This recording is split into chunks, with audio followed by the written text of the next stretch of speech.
নমস্কার বন্ধুরা, আপনাদের সকলকে এই চ্যানেলে অনেক স্বাগত।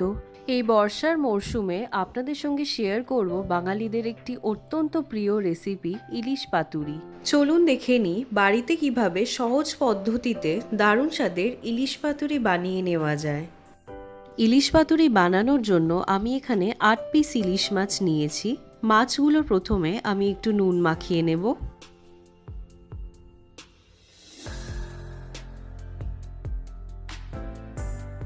এবার একটা গ্রাইন্ডিং জারে নিয়ে নিচ্ছি 2 টেবিল চামচ সাদা সর্ষে, 1 টেবিল চামচ কালো সর্ষে, 1 টেবিল চামচ পোস্ত, সামান্য লবণ, 2টো কাঁচা লঙ্কা। একটু জল দিয়ে 15 থেকে 20 মিনিটের মতো ভিজিয়ে রেখে তারপর একটা মিহি পেস্ট তৈরি করে নিতে হবে। এবার এই পেস্টটা একটা মিক্সিং বোলে ঢেলে নিচ্ছি। দিয়ে দিচ্ছি 3 চা চামচ নারকেল বাটা। আপনারা চাইলে এটা স্কিপ করতে পারেন, তবে এই নারকেল বাটা ইলিশ পাতুরিতে দারুণ একটা স্বাদ এনে দেয়। দিয়ে দিচ্ছি হাফ টিস্পুন হলুদ গুঁড়ো, স্বাদ অনুসারে লবণ আর হাফ কাপ পরিমাণে সর্ষের তেল। এবার সব কিছু খুব ভালো করে মিশিয়ে নিতে হবে।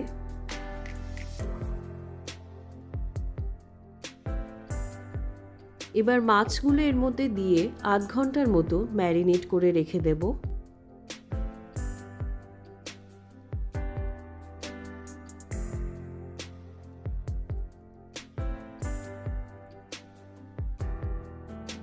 আমি কলা পাতা আগের থেকে বড় করে কেটে পরিষ্কার করে রেখেছিলাম। এবার পাতাগুলো একটু গরম জলে ভাপিয়ে নেব। ভাপিয়ে নিলে পাতাগুলো নরম হয়ে যায়, যার ফলে পাতায় মাছ দিয়ে মোড়ার সময় পাতাগুলো ফেটে যাওয়ার সম্ভাবনা একেবারেই থাকে না। আপনারা চাইলে পাতাগুলো তাওয়ায় সেঁকে নিতে পারেন, কিন্তু সেই ক্ষেত্রে অনেক সময় লেগে যায় একটা করে পাতা করতে।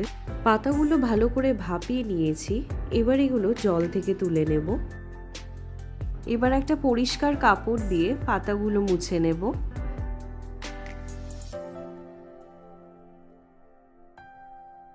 এবার একটা করে পাতা নিয়ে তার মধ্যে একটা করে ম্যারিনেট করে রাখা মাছ ঠিক পাতার মাঝখানটায় দিতে হবে। তার উপরে একটু সর্ষে বাটা আর কাঁচা লঙ্কা দিয়ে চারধার দিয়ে ফোল্ড করে নিতে হবে এইভাবে। আমি এখানে একটা করে গোটা কাঁচা লঙ্কা চিড়ে নিয়ে অ্যাড করছি। আপনারা চাইলে এটা স্কিপ করতে পারেন যদি আপনারা ঝাল কম খেতে চান। এরপর সুতো দিয়ে ভালো করে এইভাবে চারধার দিয়ে বেঁধে নিতে হবে। আমি এখানে ঘরে থাকা সুতোই ব্যবহার করছি পাতুরিগুলো বাঁধার জন্য। আপনারা চাইলে বাজার থেকে মোটা সুতো কিনে আনতে পারেন বা টুথপিকও ব্যবহার করতে পারেন।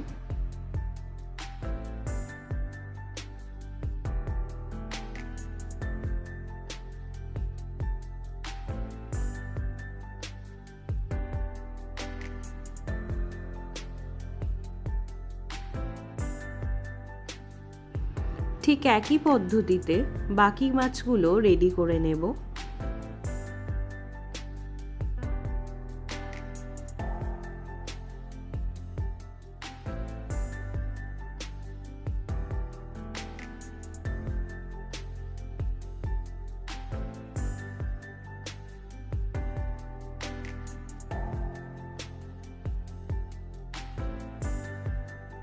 এবার পাতুরিগুলো ভেজে নেওয়ার পালা।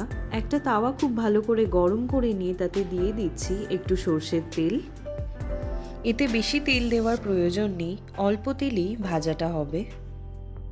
তেলটা ভালো করে গরম করে নিয়ে পাতুরিগুলো দিয়ে দিচ্ছি।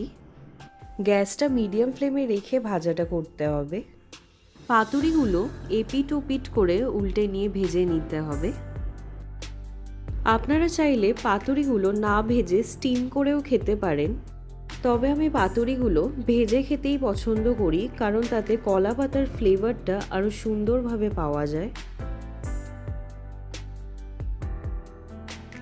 কলা পাতার রঙটা একটু ব্রাউন হয়ে আসলে বুঝবেন আপনার পাতুরি একদম রেডি হয়ে গেছে। ঠিক তখনই ফ্রাইং প্যান থেকে এগুলো তুলে নিতে হবে।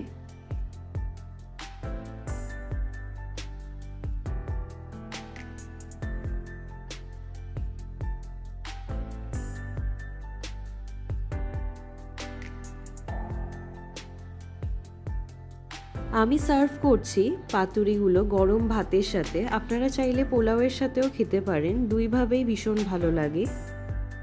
আপনাদের খুলে একটু ভেতরটা দেখিয়ে দিই।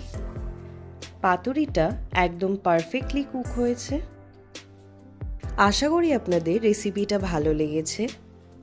এই রেসিপিটা বাড়িতে অবশ্যই ট্রাই করবেন আর নিচে কমেন্ট করে জানাবেন কেমন লাগলো। ভিডিওটা যদি ভালো লেগে থাকে তাহলে অবশ্যই লাইক, শেয়ার আর চ্যানেলটিকে সাবস্ক্রাইব করতে ভুলবেন না। ফিরে আসবো আবার একটা রেসিপি নিয়ে। ধন্যবাদ।